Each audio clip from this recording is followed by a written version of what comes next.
앞선 강의에서 여러분들은 사회 문화 현상의 연구 방법과 자료 수집 방법에 대해서 학습을 해 보았어요. 오늘은 그것을 이제 구체적인 사례를 가지고 이제 다시 한번 확인을 해보고자 이 동영상을 만들게 되었는데요. 지금 화면에 뭐가 보이죠? 검은색의 딱딱한 표지로 되어 있는 책이 보이죠? 저거가 학위 논문이에요. 학위 논문. 석사학위 논문, 박사학위 논문들을 여러분들이 도서관에 가서 관심 주제를 가지고 도서관에 가서 이 논문들을 찾게 되면 논문이 이렇게 다 내용도 딱딱하지만 표지도 검은색으로 딱딱하게 논문이 이루어져 있습니다. 그래서 이러한 논문들을 여러분들이 국회도서관이나 DBP아나 키스나 이런 학술 논문 사이트에 가면 그 내용들이 웹사이트 상으로 여러분들이 접근할 수 있도록 이제 공개되어 있는 논문들이 있습니다. 그리고 이제 공개되어 있지 않더라 하더라도 제목을 검색을 해서 이제 국회도서관이나 국립중앙도서관 같은 큰 도서관에 가면 이제 그 우리나라 주요 대부분의 대학들의 그 대학원에서 작성된 논문들이 그런 국립중앙도서관, 국회도서관으로 다 가게 되어 있어요. 그래서 직접 도서관에 가서 찾으시면 요렇게 생긴 논문들이 쭉 꽂혀 있을 겁니다. 화면에 지금 보이는 두 논문, 네. 왼쪽은 제 아내 튼튼이 엄마의 석사학위 논문이고요. 오른쪽에 있는 건 바로 제 석사학위 논문입니다. 저와 튼튼이 엄마는 대학원에서 만난 캠퍼스 커플이에요. 그래서 이렇게 논문도 같은 시기에 나란히 쓰게 되었는데요. 왼쪽에 있는 튼튼이 엄마의 논문은 주제가 뭔가요? 청소년 정치 참여의 요인을 연구한대요. 그래서 정치 참여 방법에 따른 정치 참여 의사 변화를 살펴보는 논문이래요. 잘 보세요. 정치 참여 방법. 정치에 참여할 수 있는 방법은 여러 가지가 있죠. 시위와 집회를 할 수도 있고, 또는 서명운동, 또는 피켓을 들고 하는 캠페인 활동을 할 수 있고, 또 인터넷의 홈페이지에 들어가서 글을 남기거나 댓글을 남기는 활동을 할 수 있고, 또 시민단체에 회비를 납부하고, 또는 항의 편지를 청와대 홈페이지에 올린다든지, 뭐 여러 가지 방식들이 있을 수 있죠. 그쵸? 그런 여러 가지 정치 참여 방법들 중에서 어떤 방법에 경험이 있느냐에 따라서 학생들이 실제로 어른이 되었을 때 정치를 얼마만큼 참여할 것인지에 대한 의사의 변화에 영향을 주겠는가? 좀 말이 어렵죠? 하여튼 구조적으로는 A와 B의 상관관계 펜으로 써볼게요.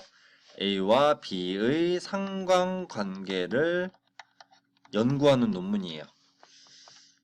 그러면 어떤 연구 방법이 쓰였을까요? 한번 눈으로 확인해 보도록 할까요? 그 다음에 제 논문을 한번 볼게요. 제 논문. 제 논문은 사회과 수업의 지역사회 참여학습 활용 방안 해서 직접 몇몇 선생님들의 사회과 수업을 들여다보고 그것으로부터 지역사회 학생들이 어떻게 참여하게 만드는 방안을 만들 것인지를 모형으로 정립하는 그런 내용의 논문을 썼어요, 제가. 네. 둘 다 사회교육, 일반 사회교육과여서 주제를 이런 주제들을 썼어요. 그러면 뭔가 수업을 직접 들여다보는 거래요. 그럼 어떤 연구 방법을 취했을까요? 어떤 방법으로 써보면 좋을까요? 이런 주제라면? 이제 여러분에게 질문을 던지고 그리고 이제 직접 확인해 볼게요. 일단 튼튼이 엄마 논문이에요. 튼튼이 엄마 논문을 보면 맨 처음에 초록이 있어요. 초록. 초록은 뭐냐면 논문이라는 것이 두껍고 뭔가 책 한 권으로 되어 있는 그런 긴 내용을 담고 있는 논문이지만 그것의 핵심적인 내용을 한 장 분량의 초록으로 요약을 하게 돼 있어요. 그래서 이 초록이 논문의 제일 앞부분에 실려 있거든요. 그래서 여러분들이 이 초록, 한 장의 초록을 읽어보면 이 논문이 어떤 주제의식을 담고 있고 어떤 연구 방법으로 연구가 수행되었으며 그래서 결론이 무엇인지에 대한 내용들을 다 이 초록만 읽어보면 알 수 있는 거예요. 그러면 튼튼이 엄마 논문의 초록을 통해서 논문의 내용을 살펴보면 처음에 문제의식은 뭐였냐면 청소년들이 왜 정치적으로 무관심할까? 이게 문제의식이었던 거예요. 그러면 과연 청소년들을 정치에 관심을 갖게 만들고 내가 적극적으로 현실 정치에 참여해봐야겠다라는 의식을 만들게끔 하려면 학창 시절에 어떤 정치 참여 경험이 중요하겠는가? 라는 문제의식을 가지고 이 연구를 수행한 거예요. 그래서 어떻게 수행했는지 한번 보세요. 어떻게 수행했냐면 처음에 가설을 설정했어요. 가설을 설정했어. 가설. 그리고 나서 어떻게 했어? 가설을 이렇게 설정하고 나서 그리고 나서 고등학교를 선정해서 설문조사를 실시했네요. 설문조사. 설문조사. 그러면 이거 무슨 연구예요? 자, 이 연구 방법은 뭐죠? 그렇죠. 양적 연구죠. 양적 연구를 했고 자료 수집 방법은 뭘 썼어요? 뭐 썼어요? 여기 있잖아. 질문지법 썼죠. 질문지법. 질문지법 썼어요. 근데 이제 전체 고등학생들이 모집단일 텐데 그 중에 튼튼이 엄마는 서울 소재 고등학교 3곳을 표본 집단으로 뽑았어요. 그렇죠? 그래서 이것이 뭐 전국적인 단위에서의 고등학생들에게 적용하기에는 조금 한계가 있을 수 있다고는 하지만 그래도 어쨌든 고등학생들의 경향성을 통해서 이제 연구의 방향을 설정하고자 했겠죠, 그렇죠? 그랬어요. 그래서 한번 목차를 한번 볼까요? 논문 목차를 보면 처음에 문제 제기, 연구 목적 한 다음에 연구 방법을 어떻게 구성했는지에 대한 내용이 이제 서론에 제기가 되어 있고 그 다음에 2장에 보면 기존 문헌 검토를 했대요. 기존 문헌 검토. 이거는 자료수집법 중에 뭐죠? 그렇죠. 이게 바로 문헌연구법이에요. 문헌연구법. 문헌연구법을 한 거예요. 그래서 이걸 논문에서는 뭘 한다고 하냐면 선행연구를 검토한다라고 표현해요. 선행연구라는 것은 내가 지금 쓰고자 하는 논문과 비슷한 주제로 이미 연구를 수행했던 다른 사람의 연구들을 선행연구라고 하거든요. 그러니까 내가 이 주제로 논문을 써. 근데 똑같은 주제로 똑같은 방식으로 논문을 쓴 사람이 이미 있으면 내 연구가 의미가 없잖아요. 그러니까 그리고 이제 내 연구의 배경 지식과 밑자료들이 필요하단 말이야. 그래서 그런 것들을 위해서 선행 연구들을 쭉 찾아보고 그것 중에 중요한 내용들을 내 논문의 앞부분에 요약해서 정리해 놓는 거예요. 그게 선행 연구 검토예요. 이 선행 연구 검토를 지금 튼튼이 엄마는 기존 문헌 검토라는 말로 표현해 놓고 있어요. 이해가죠? 그리고 나서 정치 참여의 개념 정의했겠죠. 그죠? 그 다음에 양적 연구한다고 했으니까 이걸 어떻게 해야 돼요?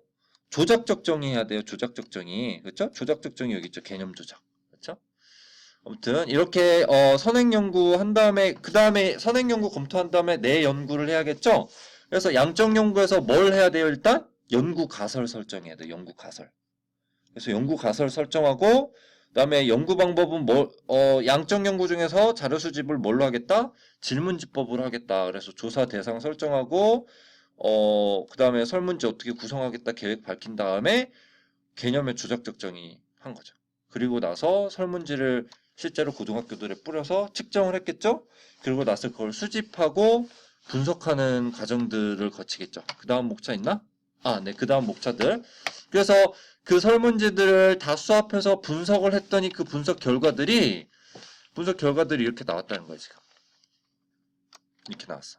그리고 이 결과들을 가지고 가설이 뭐 채택이 되거나 또는 뭐 기각이 되거나 했겠죠? 그걸 가지고 결론을 낸 거예요. 그 결론을 가지고 우리가 앞으로 어떻게 정치 교육을 해서 학생들이 정치적 무관심을 줄여나가고 적극적으로 정치에 참여할 수 있게끔 만들 것인지에 대한 논의들을 논문 말미에서 했겠죠. 그렇죠? 그래요. 그럼 내용을 한번 들여다보면 이래요. 양적 연구 그 질문지 받아서 통계 프로그램에 넣었기 때문에 이게 지금 통계 프로그램을 돌려서 나온 결과물을 표로 정리해 놓은 거예요. 그래서 여기선 지금 학습 활동과 투사형의 관계에서 이제 뭐 다양한 개념 모형들 나오고 뭐 이제 A와 B의 관계, A와 B의 관계에 대해서 그럼 A와 B의 관계니까 가로축, 세로축 해갖고 그 관계성에 대한 수치들이 나오겠죠. 그래서 이거는 읽는 방법인데 여러분 그것까지는 알 필요가 없어요. 통계 프로그램에서 뭐 이러한 수치가 나오면 관계성이 높은 것이고 뭐 이런 수치가 뭐 이렇게 나오면 관계성이 낮은 것이다. 이렇게 읽어내는 기술들이 있거든요. 여러분이 그런 것까지는 몰라도 되지만 어쨌든 양적 연구를 하면 반드시 이런 통계 자료들이 분석 과정과 결과에 등장하게 된다라는 거. 그렇죠? 여기까지가 저희 튼튼이 엄마의 논문이었고요. 그 다음에 제 논문을 보여드릴까요? 제 논문도 논문의 초반부에 초록이 실려 있어요. 초록을 보면 특징적인 부분, 자, C 교사와 J 교사의 수업 사례를 관찰했다. 라는 말 나오죠. 그렇죠? 그럼 뭐예요? 이거 연구 방법 뭐죠? 그렇죠? 저는 논문을 질적 연구한 거예요. 질적 연구. 그리고 자료 수집 방법은 뭐 한 거예요? 질적 연구 중에서 어떤 자료 수집법 썼죠? 수업 사례를 관찰했으니까 참여 관찰법 쓴 거죠. 참여 관찰법. 저는 참여 관찰을 했어요. 참여 관찰. 이해 가시나요? 그래서 이제 그러한 관찰 내용들을 쭉 정리하고 그리고 나서 그것을 종합해서 지역사회 참여학습을 유형화하고 모델을 만들어낸 거죠. 그래서 새로운 지역사회 참여학습 모형을 제시하였다. 제 논문의 흐름은 이랬던 거예요. 그래서 목차를 한번 살펴보세요. 목차 한번 보시면 서론의 연구 필요성, 목적, 연구 내용, 방법, 선행연구 검토 서론에서 했죠, 제가. 그리고 나서 선행연구의 내용 요약을 여기에서 쭉 하면서 민주시민교육, 지역사회 참여학습에 대한 개념 정의했고요. 그리고 나서 제가 선정한 대상 교사들의 수업을 들여다봤어요. 그리고 나서 모형을 도출해냈어요. 그래서 제 논문을 들어가서 내용을 쭉 보시면 여기는 이제 앞서서 양적 연구에서 보였던 그런 통계 분석표 같은 것 대신에 뭐가 있냐면 지금 이거는 그 지역사회 참여학습을 시행했던 초등학생들이 동네 주민들 뭐 문방구 아저씨, 가게 아줌마, 그다음에 고깃집 아저씨한테 쓴 편지랑 그다음에 그러한 학습을 하고 나서 썼던 소감문 그리고 거기에 따라서 학생들이 작성해서 내었던 인터뷰글 이런 것들을 제가 논문에 쭉 실었어요. 싣고 나서 그 각각의 그 텍스트 안에 담겨있는 의미들을 해석하려는 노력을 제가 했겠죠. 그렇죠? 제가 그 앞서서 설명드렸던 것처럼 질적 연구, 참여관찰법이나 그 면접법에서는 이러한 뭐 일기글이라든지 학생들의 어떤 비공식적인 편집글이라든지 이런 것들이 굉장히 중요한 자료가 될 수 있다라는 설명을 한 적이 있었죠. 그렇죠? 그래서 제가 이러한 것들을 종합해서 모형으로 만들어낸 거예요. 그리고 나서 논문 제일 뒤에는 제가 참여 관찰했던 선생님의 수업을 제가 수업을 들으면서 타자를 쳤던 수업 전사 자료를 실어놨어요. 그래서 40분 수업 처음부터 끝까지 수업이 어떤 방식으로 이루어졌는지를 이 전사 자료를 보고 파악할 수 있게끔 이렇게 해서 이제 튼튼이 엄마와 제가 석사학위 논문을 이렇게 썼는데 그러면 여러분한테 한번 물어보고 싶어요. 과연 더 과학적인 연구가 뭘까요? 어떤 연구가 더 과학적인 연구일까요?